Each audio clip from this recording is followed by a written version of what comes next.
Ce message vous est offert par les amis et partenaires de la Word and Gospel Ministries avec le révérend Alain Garde. Pendant que vous écoutez, que la parole de Dieu soit manifeste dans vos vies. Bien-aimés en Christ, Carré Shalom, révérend Alain Flavien Yan, votre serviteur. Vous êtes bien à l'école de guérison. Nous continuons notre enseignement. Aujourd'hui, je vais m'adresser à vous concernant un sujet très important. Je crois et que si vous recevez cette parole, cette révélation, vous allez certainement expérimenter une vie sans maladie. Rappelez-vous, Ésaïe chapitre 33, qui nous dit, aucun habitant de Sion ne dise, je suis malade. Donc je tiens à réitérer que la guérison de nos corps est la volonté de Dieu. Amen.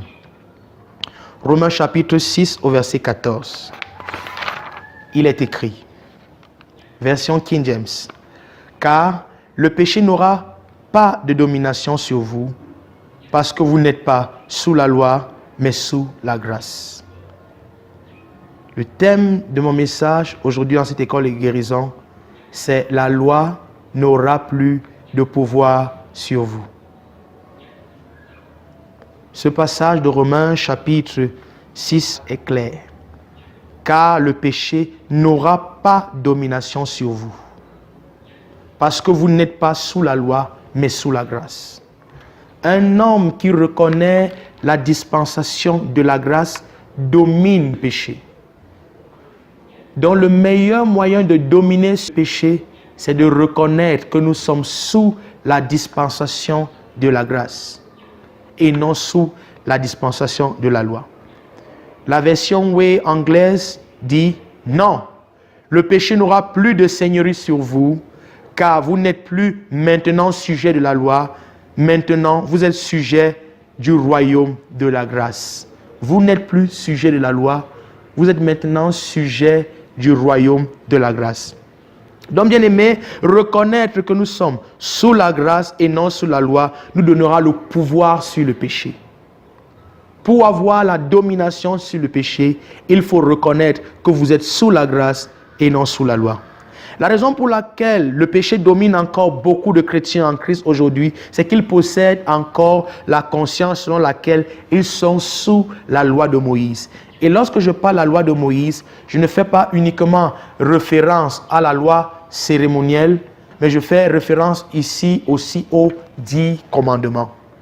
Christ a aboli les 10 commandements.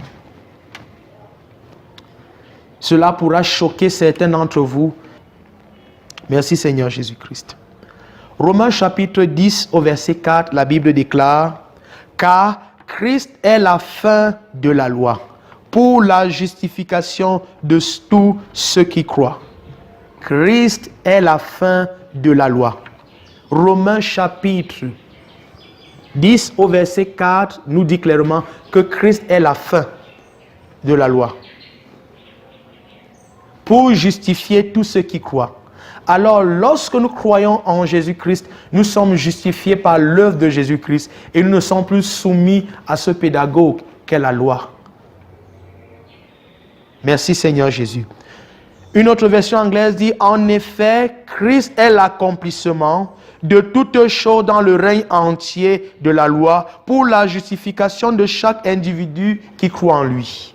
Christ, en effet, est l'accomplissement de toutes choses dans le règne de la loi pour la justification de chaque individu qui croit en lui. Si vous croyez en lui, c'est la fin de toute forme de loi. Vous ne pouvez pas croire en lui et être encore sous la loi.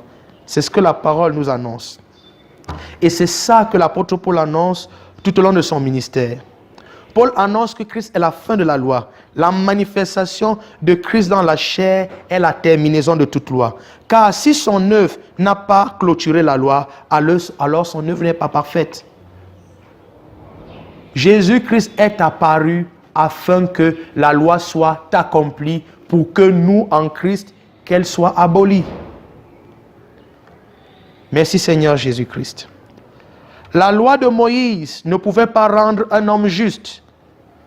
Toute personne qui essayait de pratiquer la loi tombait devant cette loi. Parce qu'il est dit, si quelqu'un pêche seulement contre un seul commandement, il est coupable de tous les commandements. Et aucun homme ne réussissait à se tenir justement devant la loi de Moïse. C'est la raison pour laquelle Dieu a envoyé son Fils éternellement engendré, qui a pris une forme humaine, est entré dans notre humanité afin de venir accomplir cette loi pour nous, afin que lui, justifié devant cette loi, que nous puissions être tous justifiés devant la loi qu'il a accomplie pour nous. C'est la raison pour laquelle nous prêchons l'évangile, qui est la bonne nouvelle, parce que Dieu est venu faire pour nous ce que nous étions incapables de faire de nous-mêmes. Amen. Merci Seigneur Jésus. Alors aucun homme ne pouvait réussir face à la loi. C'est pourquoi elle devait être accomplie par Jésus-Christ et être remplacée par une nouvelle. Lorsque vous lisez le livre d'Hébreux, chapitre 8, du verset 6 à 7, ou encore Galates, chapitre 2, au verset 16, je vous laisse ceci comme un TD, Hébreux, chapitre 8, verset 6 au verset 7, et Galates, chapitre 2, au verset 16.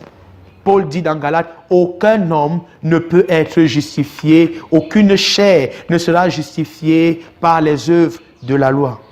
La loi ne peut pas nous justifier, mais la grâce nous a justifiés. Bien-aimés, nous devons comprendre une chose qui est certaine. Et Paul nous donne une analogie selon laquelle lorsqu'un homme a épousé une femme, cette femme n'a plus la possibilité d'épouser un autre homme, sinon elle sera connue comme une femme adultère. Mais si le mari de cette dernière meurt, alors elle peut se remarier et ne sera pas appelée femme adultère. Pourquoi? Parce qu'elle est liée par la loi à son mari. C'est ce que l'apôtre Paul nous enseigne dans le livre de Romains, chapitre 7, à partir du 1er verset jusqu'au 4e verset. Je vais lire. Il dit, « Ne savez-vous pas, frères, car je parle à ceux qui connaissent la loi, que la loi a domination sur l'homme tant qu'il vit. La loi ne peut qu'avoir domination sur l'homme tant qu'il vit. Et je vous annonce que la mort de Jésus-Christ est votre mort. » Paul déclare dans Galates 2 verset 20, « J'ai été crucifié avec Christ. » Alors, lorsque Christ est mort, vous et moi, nous sommes morts. Et étant morts, nous avons été dégagés de la loi. Le seul moyen d'être dégagé de la loi, c'était la mort. C'est la raison pour laquelle Christ s'est identifié à nous. Il est mort, notre mort, afin de nous dégager de la loi et ainsi de nous dégager de tout ce que le péché avait orchestré, de tout ce que le premier Adam avait apporté, c'est-à-dire la maladie. Ne savez-vous pas, frères, car je parle à ceux qui connaissent la loi, que la loi a domination sur l'homme tant qu'il vit. Verset 2. Car la femme qui a un mari est liée par la loi à son mari tant qu'il est vivant. Mais si le mari meurt, elle est délivrée de la loi du mari. Lorsque le monde a été créé, nous avons été associés au premier Adam, qui nous a introduits dans le péché. Lorsque vous regardez les premières séries de cette école de guérison, nous avons vu l'origine de la maladie dans le livre de Romains chapitre 5 au verset 12. La Bible nous a montré que c'est par un seul homme que le péché est entré dans le monde. Nous étions en Adam, dans l'ancien. Et lorsqu'il a participé à cette table, la connaissance du bien et du mal, nous y avons été associés. Et Christ est venu en tant que le dernier Adam. D'après 1 Corinthiens chapitre 15 au verset 45, Christ est connu comme le dernier Adam par Paul. Alors, il est le Adam qui est venu clôturer le premier. Il est venu anéantir le premier afin que ce qui nous liait au premier Adam soit anéanti pour qu'en lui nous vivons. C'est la raison pour laquelle Paul prend cette analogie. d'une femme qui est mariée avec un homme et montre que la femme ne peut qu'être dégagée lorsque son mari meurt. Christ est l'époux et l'Église est l'épouse. L'Église n'est pas l'épouse du premier Adam, mais l'Église est l'épouse du second Adam. Jésus-Christ a mis fin au premier Adam afin que, grâce à lui, que nous vivions et que nous vivions pour sa justice. Merci, précieux Jésus. C'est la raison pour laquelle Paul déclare dans ce verset que je relis encore. Car la femme qui a un mari est liée à la loi à son mari tant qu'il est vivant. Christ a mis fin au premier Adam. C'est la raison pour laquelle il est connu comme Adam Eschatos, c'est-à-dire le dernier Adam. Il a clôturé le premier Adam en obéissant à tout ce que la loi de Moïse demandait. Il a été juste devant la loi afin qu'au travers de sa justice, que nous vivions pour sa droiture. Amen et amen. C'est la raison pour laquelle dans la suite de Romains chapitre 7, au verset 3, Paul déclare, « Si donc, tant que son mari est vivant, elle épouse un autre homme, elle sera appelée adultère. Mais si son mari meurt, elle est libérée de la loi, de sorte qu'elle n'est pas adultère si elle épouse un autre homme. » Je vous annonce que vous n'êtes pas une épouse adultère, parce que Christ est chargé d'annuler le premier Adam, afin de rester le seul et unique époux de l'Église. Verset 4, « C'est pourquoi, vous aussi, mes frères, vous devenez morts à la loi par le corps de Christ. Donc nous sommes morts à la loi par le corps de Christ. La raison pour laquelle Christ a revêtu un corps, c'était pour amener la loi à la conclusion. Et cette loi étant à la conclusion, il a libéré son épouse qui est l'Église et l'a rendue exempte de tout péché. C'est pourquoi, vous aussi, mes frères, vous devenez morts par la loi, par le corps de Christ, pour être mariés à un autre, à savoir à celui qui est ressuscité des morts, afin que nous puissions porter du fruit pour Dieu. Alléluia. Donc, Paul essaye de nous présenter une analogie selon laquelle, lorsqu'un homme est mort, la loi n'exerce plus de pouvoir sur lui. Toute loi, dans tous les pays du monde, opère de la même manière. Si un homme était accusé d'une condamnation à vie et qu'il lui arrivait de mourir avant même de purger sa peine, il est dégagé de cette loi. Aucun mort ne va en prison. Aucun mort n'est retenu par la police, parce que la mort libère cette personne de toute forme de loi. Je vous annonce que dans la mort de Christ, vous êtes morts.